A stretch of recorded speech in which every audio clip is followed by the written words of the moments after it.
Hey guys, Palakik here, and this is the Engwe M20.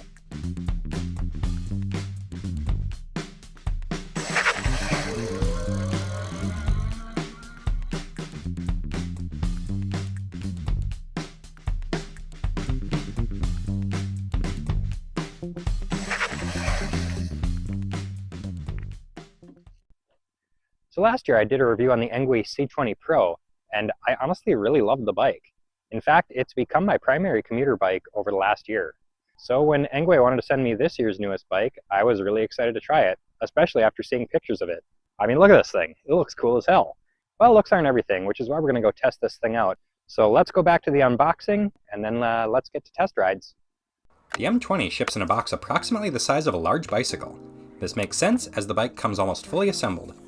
I removed the surplus of packing foam, which did a great job of ensuring my bike arrived in perfect condition, despite the beat-up box. A smaller box within the box contains the charger, pedals, assembly manuals, and some nice Engwe decals, along with a cargo bag which takes temporary place of my second battery.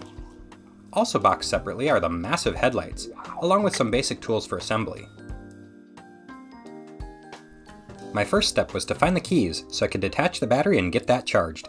My next plan of action was to assemble the handlebars, but not before dumping the bike. After balancing things a bit better, I use an Allen key along with a bit of blue Loctite to secure the bars. And then I get distracted by how cool this bike is. Oh, full twist throttle. Huh. Wow, that is a beefy headset. Holy sh**. Curiosity led me to open up a headlight, which reveals a very large heatsink, promising that these may actually be quite bright, although I'll probably want to fabricate a better seal for the wiring. Getting the headlights attached was the worst part of the build, leaving me a bit puzzled and double-checking the manual. It may have been easier to detach the bracket from the lights first, but I found a way to get it balanced enough to clamp everything to the fork. The front tire uses a through-axle skewer with bolt to tighten. The only difficult part here is aligning the rotor through the brake caliper. The front fender hangs from a single bolt at the top, with secondary bolts on each side to hold the lower bracket.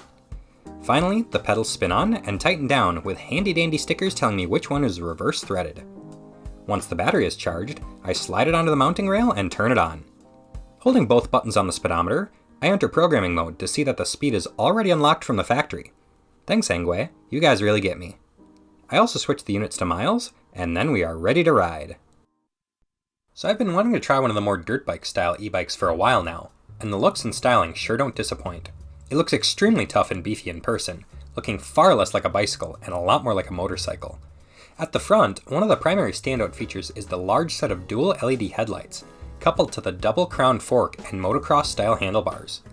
The LED headlights and taillights are switched off via a dedicated button, along with a button for a rather weak sounding horn. On the opposite side of the bars, we have our shifter, and keeping with the moto theme, a full twist throttle.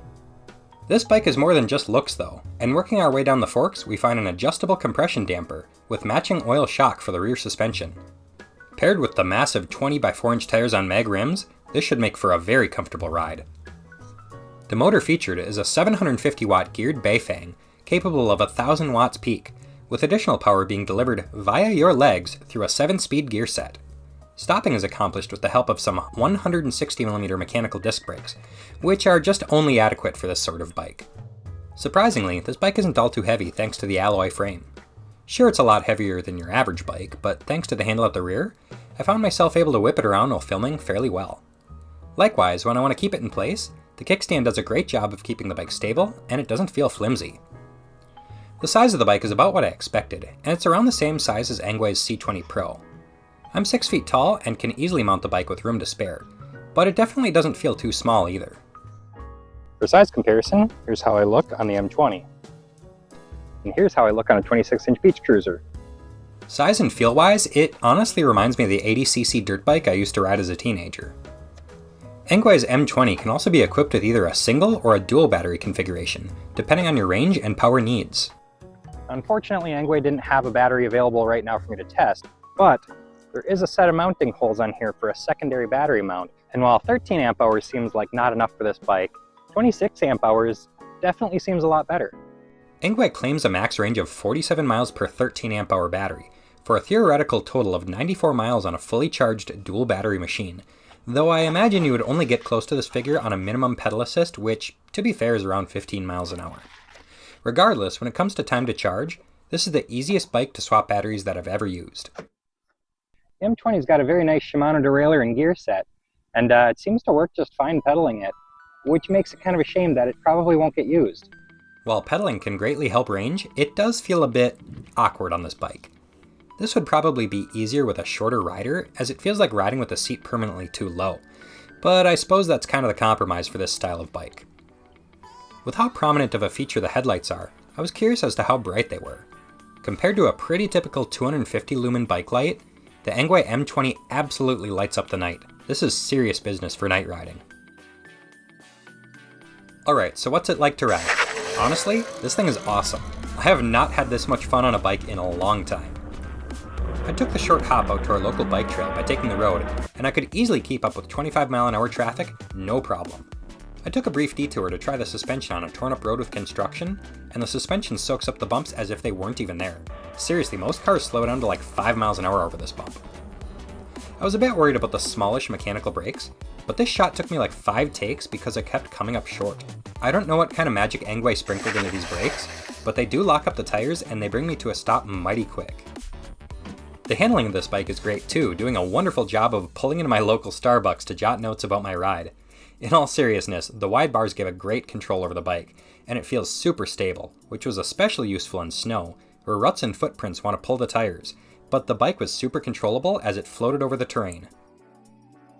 When I finally got to the bike trail, I realized that the minimum pedal assist level is an absurdly high 15 miles an hour. This is probably my biggest complaint about the bike if you actually want to ride in bicycle types of situations, so I usually kept it at 0 assist here. The window for pedaling with assist is actually pretty narrow as well, as the highest gear is really only useful pedaling up until about 20 miles an hour, which the motor gets to in pedal assist level 3, making any assist level above this kind of useless without a gearing swap. Thankfully, and strangely enough, I sort of got used to the pedaling. I rode around for a bit at around 10 miles an hour, and with a rocking motion, you can kind of get a good cadence going, although people look at you kind of funny, especially since it looks like you're riding a mini bike on the trail. So all in all, what do I think about Engwe's M20? If you want a bike that will reliably get you around town or to work and back with little effort, I think this bike is a great option. I've never felt so confident on rough roads on a bike, ever. The highly visible lights, comfortable stance, and astounding ride quality make this perfect for tackling the rough and bike-unfriendly roads often found in much of America.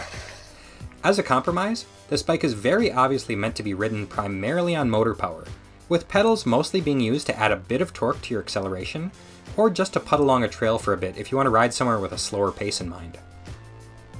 If you're interested in the M20, be sure to check the links in the description for discount codes exclusive to my channel, and be sure to subscribe so you don't miss my follow-up video, where I will add a few upgrades that I have in mind, along with extended tests comparing the range of single versus dual battery usage, and any other findings that pop up from extended ride time.